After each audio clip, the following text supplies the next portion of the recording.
This is completely unacceptable. You are directly responsible for this failure, and I will not tolerate it. The glass shattered before anyone breathed. It wasn't loud, just a thin, precise sound that sliced through the low hum of moneyed laughter. Crystal on marble, one note of accident that refused to fade.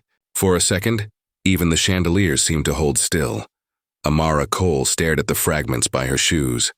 One piece caught the light, trembling. Her hands were still steady, though her heart wasn't. Around her, the air smelled of citrus and champagne. Behind her, a man's voice sharpened. "Did you just correct me?" Daniel Huxley, billionaire, icon, CEO of Huxley Dynamics, sat at the head of the long mahogany table. He wasn't shouting. He didn't need to. His tone carried the weight of habit, the kind built over years of being the one who never gets questioned. Amara's voice stayed calm. "Yes, sir. You ordered the sea bass, not the salmon. The kitchen just wanted to confirm." A ripple of silence spread through the room. Investors, advisors, the mayor's aide. Every face froze, trained by years of watching how power reacts.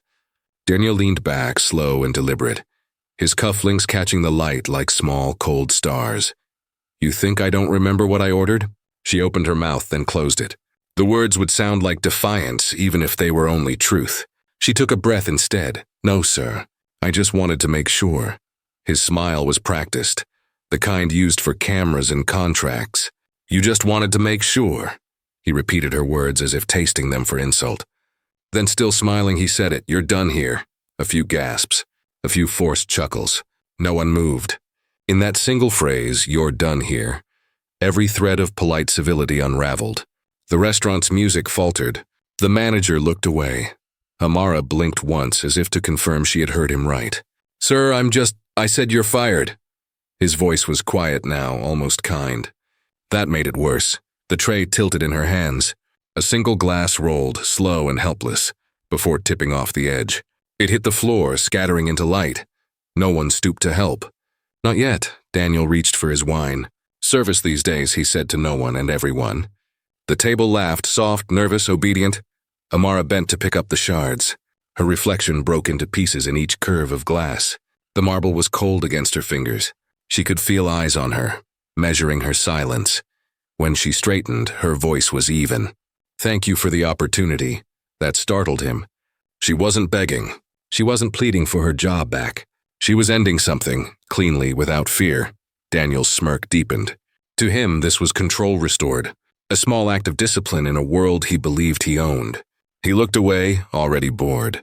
But the restaurant had changed temperature. The staff avoided his eyes. The laughter had thinned into something brittle. Somewhere near the kitchen, a busboy held his phone low, camera still recording. Amara walked toward the door, her posture straight. The city lights outside shimmered through the window, like an audience waiting for its cue. She didn't look back. The fragments at her feet caught the chandelier's glow, scattering it upward, small mirrors of defiance. Daniel lifted his glass and signaled for another round, eager to drown the awkwardness in routine. His friends relaxed, the moment already dismissed as nothing.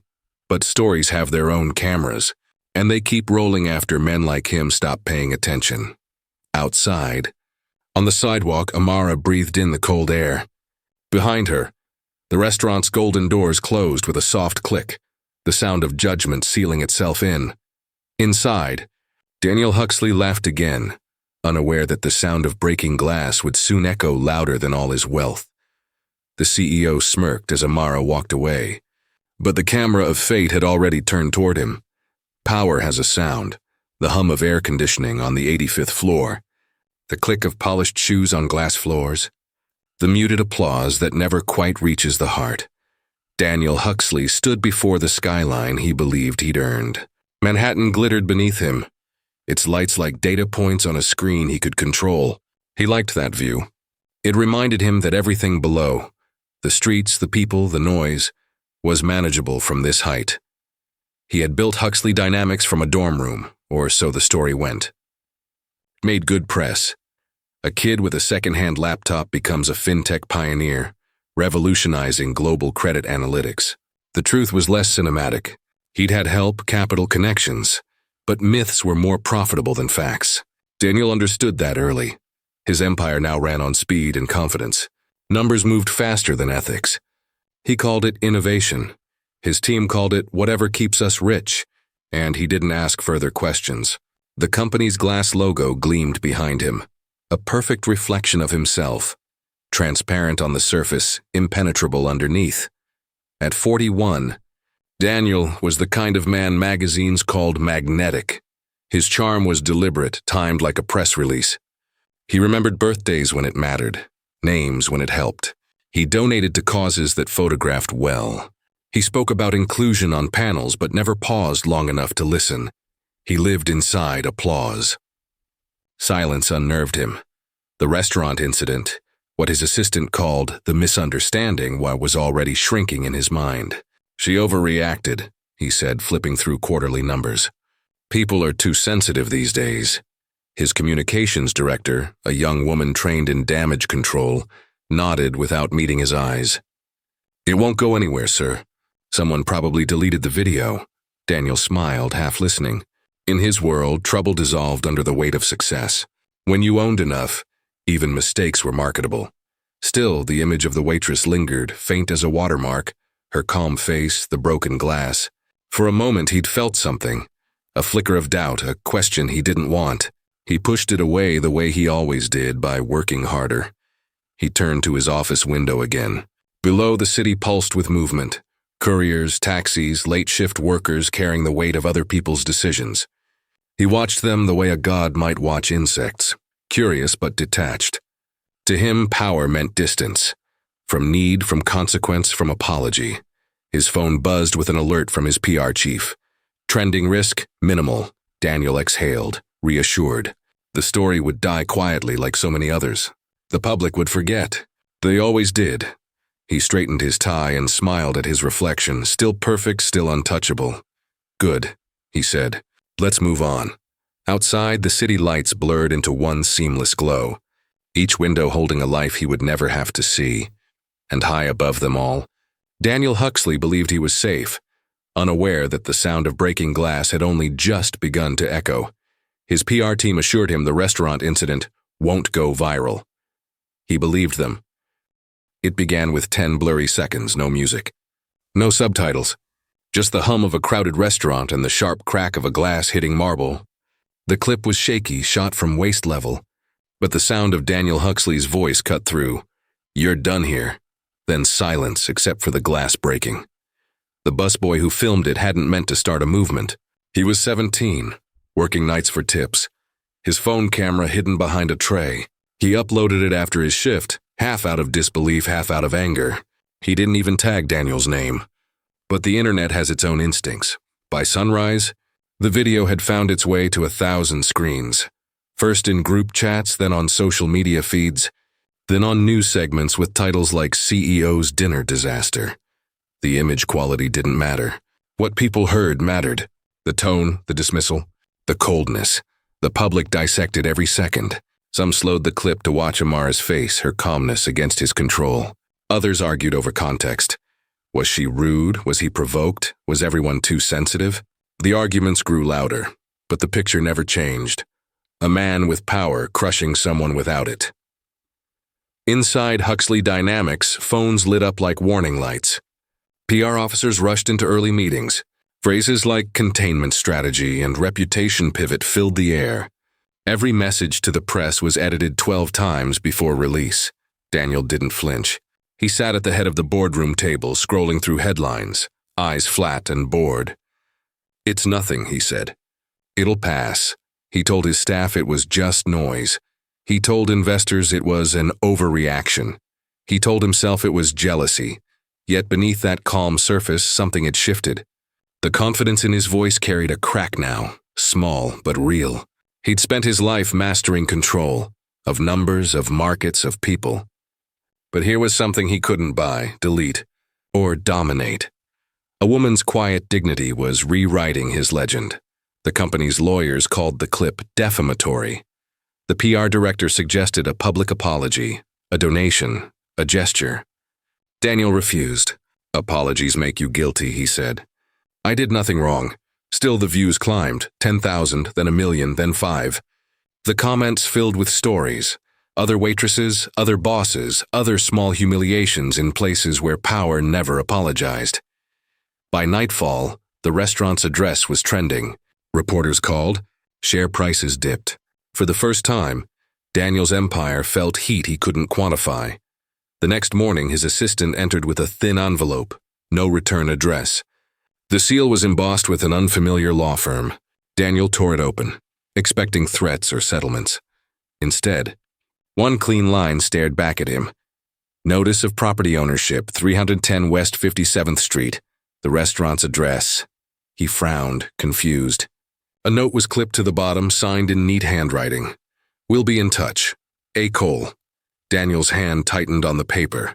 The camera of fate had begun to focus. A lawyer's letter had arrived, not a lawsuit, but a notice of ownership. It started with a name on paper that shouldn't have been there. Daniel Huxley read the lease twice, then a third time. He was used to contracts that bent to his will, legal walls built to keep him untouchable. But this one stood firm, written in clean, airtight language. The restaurant, the one where the video had been filmed, was not owned by the chain's holding company as he'd assumed. It was leased from someone else. He frowned. Who owns this building? His assistant, Evan, hesitated. It's registered under something called Cole Properties, LLC. Cole, Daniel repeated, his voice flat. Find me the owner. Evan nodded, already typing. The office was silent except for the low buzz of computers and the hum of air conditioning. Outside, the city looked the same as always. Bright, predictable. Inside, something small and invisible had begun to shift. Minutes passed. Then Evan spoke again quietly. Sir, this is odd. Daniel turned. What is it? It's not a big firm. The LLC was founded 10 years ago. Only one listed member. He paused. Amara Cole. For the first time in years, Daniel didn't answer right away. The name hit him like a stone dropped into still water. Concentric rings of realization spreading outward. The waitress, the glass, the voice that had stayed calm when his had not. He reached for the file. The details were precise. Ownership transfer after a will settlement. A list of properties, small, steady, valuable. Buildings he had walked past without seeing. His world, he realized, sat partly on her foundation. Who was the previous owner? He asked. Evan scrolled. Her grandmother, Lucille Cole, died 12 years ago. Former educator, community leader. Bought real estate when this district was still considered risky. Daniel leaned back, staring at the ceiling. He had made billions predicting financial futures. But this was something he hadn't calculated. Dignity that compounds. Generational wealth built quietly while men like him filled headlines. He tried to dismiss it. Coincidence. Just business. But the symmetry was cruel. The woman he had humiliated worked unknowingly in a building she controlled. The paper said she was landlord. The world said he was powerful. The truth now sat between those two lines. He closed the file. No one needs to know about this, he said. Evan nodded, unsure. Of course. But sir? What? Evan hesitated. There's more. He handed Daniel another document, an old deed, a small photograph attached to the corner. In it, a young Lucille Cole stood in front of the same brownstone, holding a handwritten sign, for future generations. Daniel stared at it longer than he meant to. He thought of the night in the restaurant, the sound of laughter, the glass falling, the way Amara hadn't begged. There had been something unbroken in her even then. Now he understood why. He tried to laugh it off. So she's a landlord. Fine, everyone's a landlord now. But the words felt hollow. For the first time, the mirror of his success reflected someone else's face. Outside, rain began to fall against the windows, blurring the skyline. In its reflection, the glass towers looked fragile, almost trembling. Evan checked his notes again, then spoke, his voice low. Sir, technically, he said, she could evict the restaurant. The words hung in the air like judgment. Daniel didn't move. Somewhere below, in the city he thought he owned, a single building stood quietly under Amara Cole's name, and for the first time, Daniel Huxley understood what it meant to stand on borrowed ground. The phone rang longer than it should have, as if deciding whether to answer him at all. Daniel Huxley waited, pacing beside the window. The city stretched below him in metallic silence. For days he'd told himself this was just business, an inconvenient coincidence that could be managed. But the more he tried to ignore her name, the heavier it pressed on him. Finally, the line clicked. Ms. Cole speaking. Her voice was calm, not defensive, not nervous, just steady, like someone who no longer owed him fear.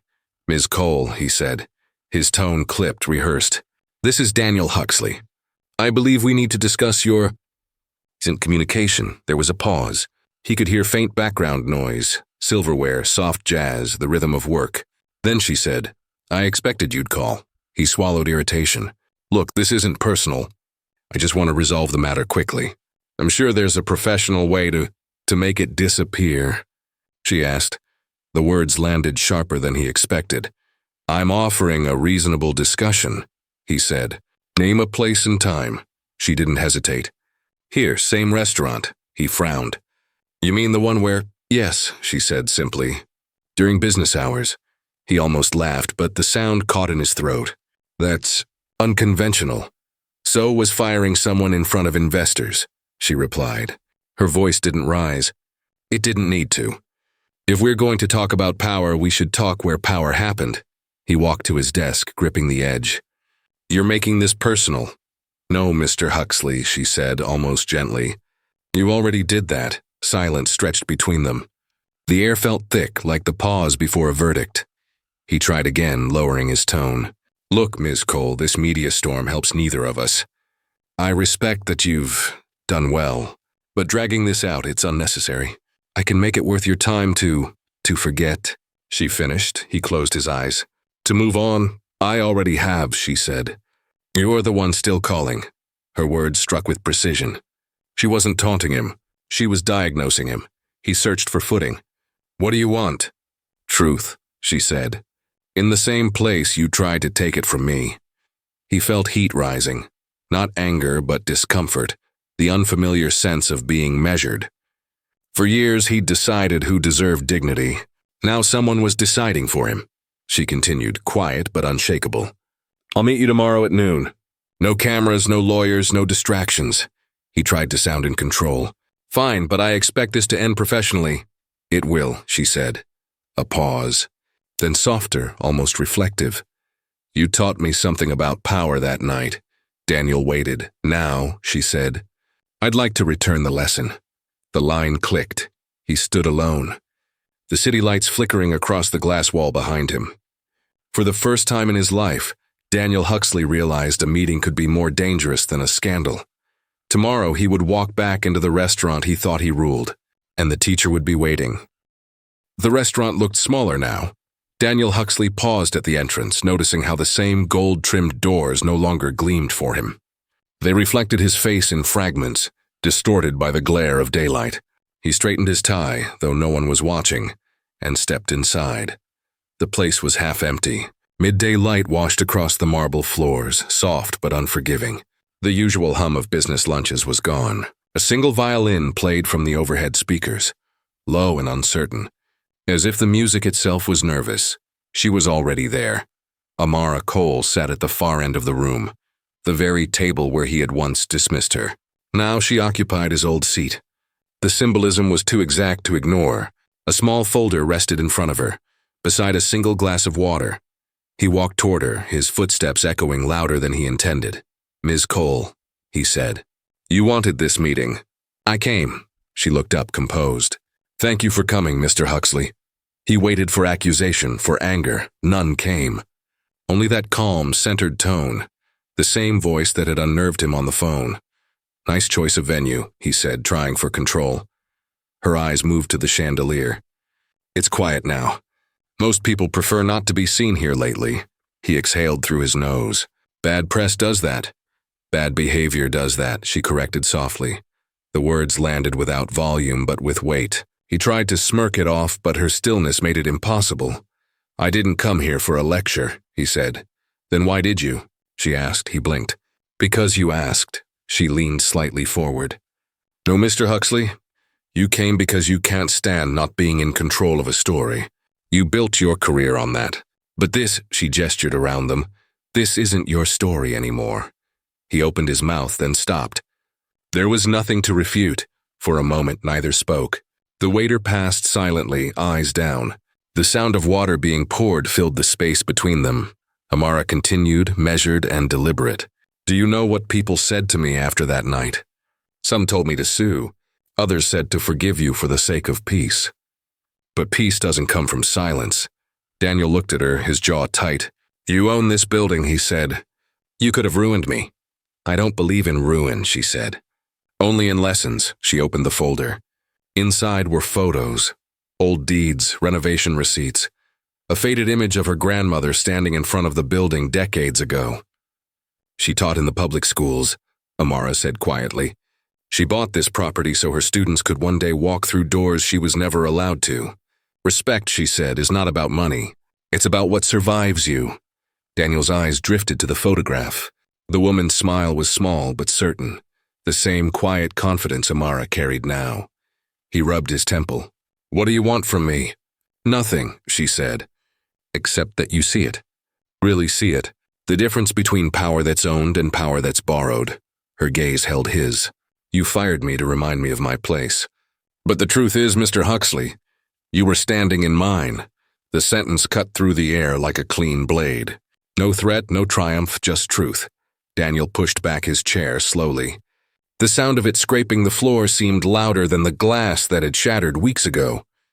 He tried to speak, but the words dissolved before reaching his lips. Amara closed the folder. You may go, she said softly. We both have work to do. He nodded once, almost mechanically, and walked toward the exit. Outside, the light was too bright, the air too honest. For the first time, Daniel Huxley looked like every other man on the street. Powerful in title, but hollow in certainty. He left speechless, the same man physically, but visibly cracked inside. It began with silence, the kind that follows after applause dies. For years, Daniel Huxley had lived in a world that never stopped clapping. Interviews, awards, headlines calling him a genius. But now the silence filled every corner of his office, heavy as smoke. The same reporters who once praised him now used words like arrogant and disgraced. The first partnership ended on a Monday. The email was brief. In light of recent events, we are terminating our collaboration, effective immediately. By Wednesday, 3 more followed. By Friday, his communications director resigned. He called it overreaction. Then betrayal. Then eventually nothing at all. When he entered the office, conversations stopped. Employees avoided his eyes. Even his assistant, Evan, who once followed him like shadow, began to work with the quiet efficiency of someone packing invisible boxes. The empire Daniel had built, the one that bore his name, was shrinking from him in real time. At home, the penthouse lights felt too bright. He stopped turning them on. He sat in the dark instead, watching the city glitter beneath him, remembering how he'd once looked at it as a conquest. Now, it looked like a mirror. Cold, distant, refusing to blink. The news channels played clips of Amara Cole's calm voice from interviews she had given, talking not about revenge, but about respect. Every person deserves to be seen, she said once, even those who can't see themselves yet. He turned off the television, but her words stayed. For the first time, he began to remember not the glory years, but the edges he had filed away. His father's voice in their small kitchen, sharp with contempt. The world doesn't care about your feelings, Daniel. You win or you disappear.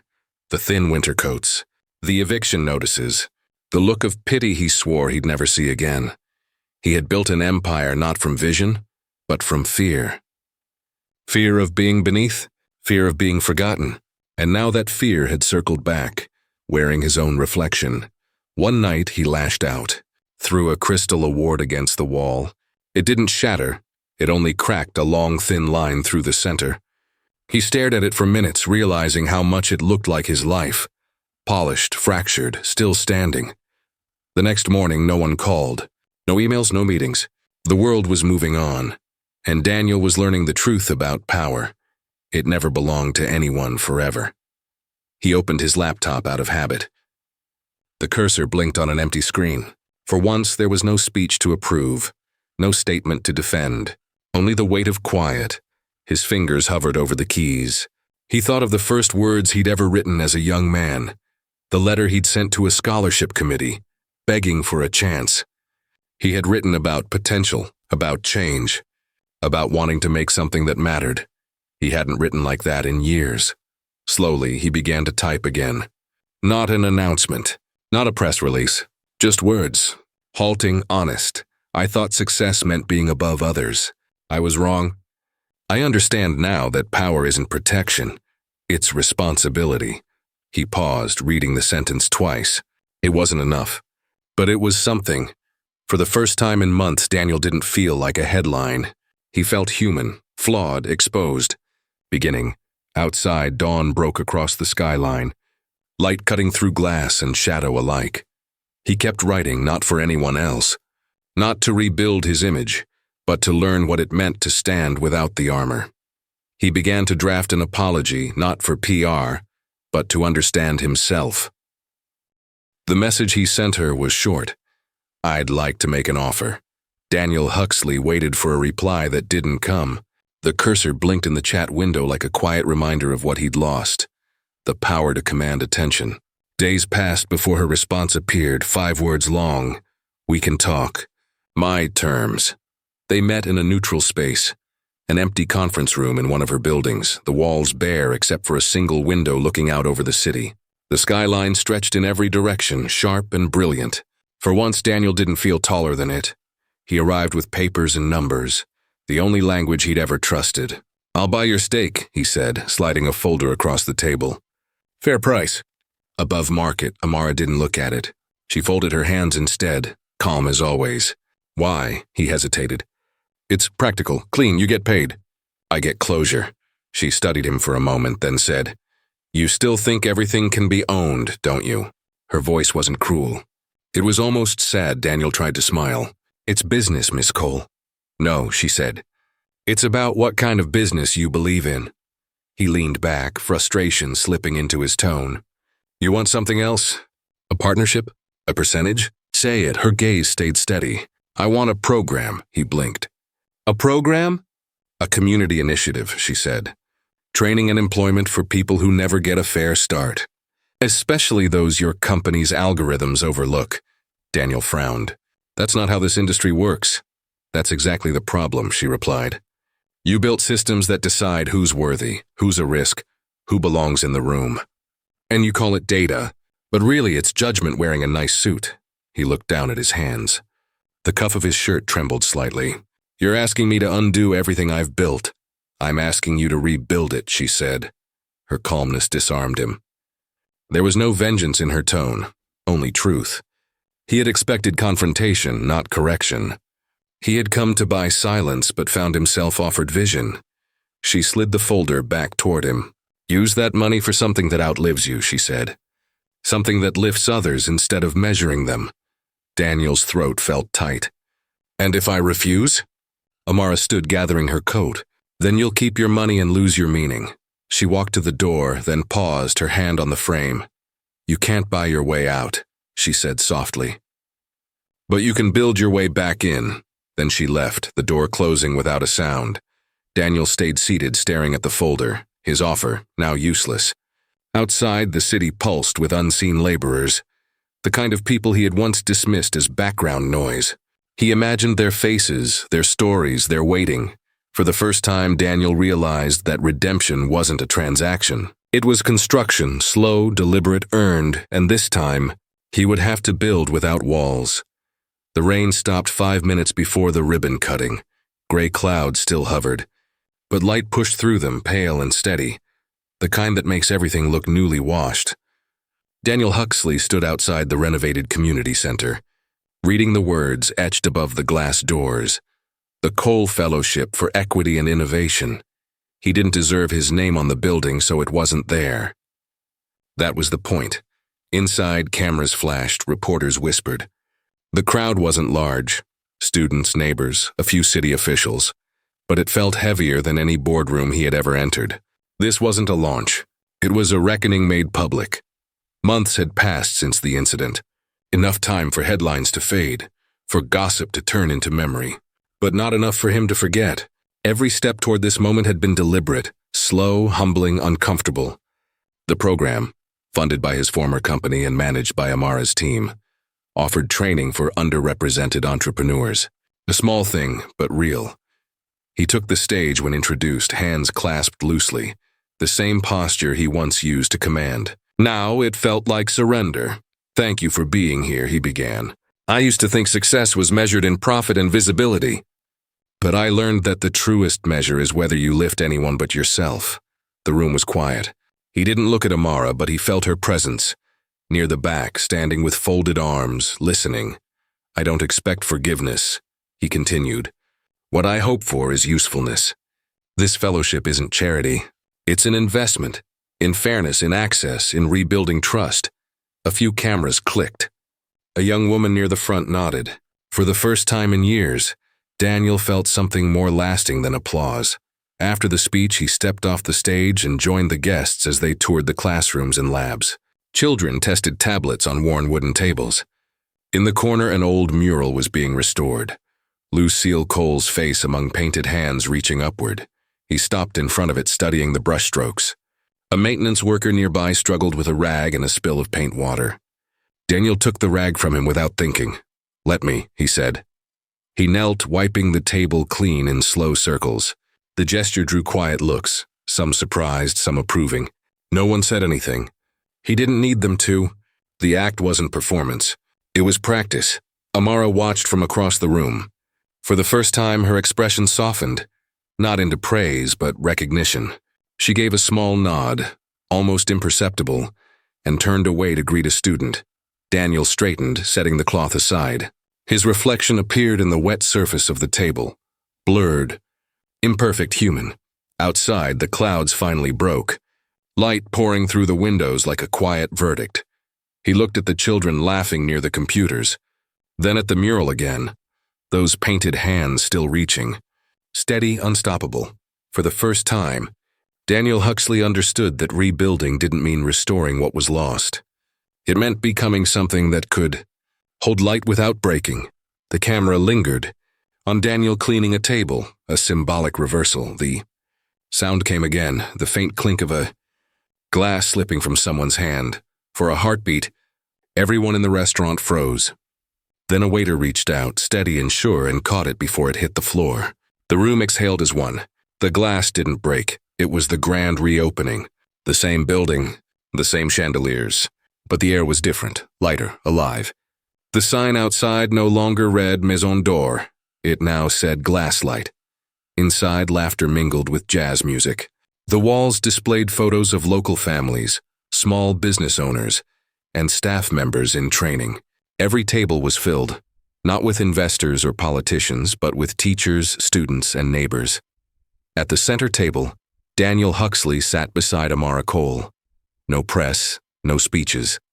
Just a quiet meal between two people who had once been divided by pride and circumstance. The waiter who had caught the glass, barely 18, smiled nervously as he passed by. Daniel nodded at him, a gesture of reassurance that felt new, genuine, Amara noticed. "You're learning," she said. He smiled faintly. "Still a long way to go." She stirred her coffee. That's the point. The restaurant had reopened as a cooperative. Employees held shares.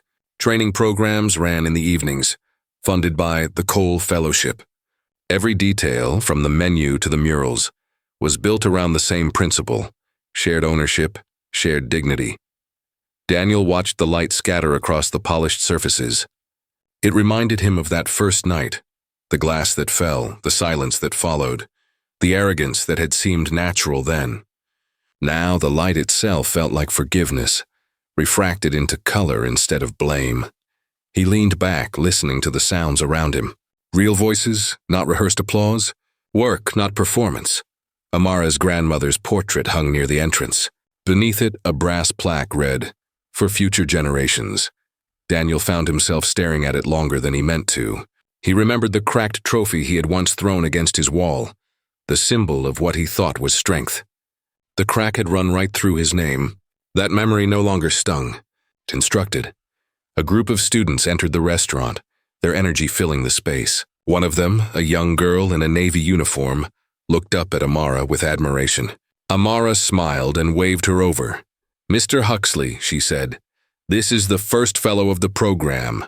The girl shook his hand firmly. "Thank you for the opportunity, sir." He hesitated, then said, No, thank you for accepting it. The girl's eyes brightened, as if she understood the deeper meaning behind the words. As the evening wore on, the light from the chandeliers shifted into a softer gold.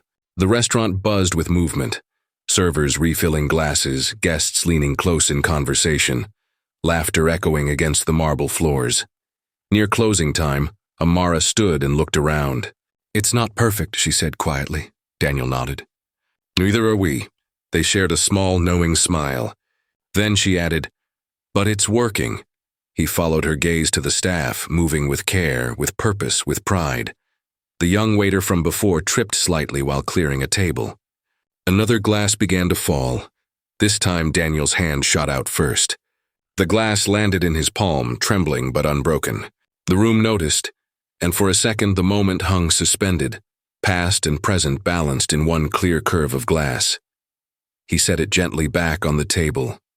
Amara's eyes met his, the faintest glimmer of approval crossing her face.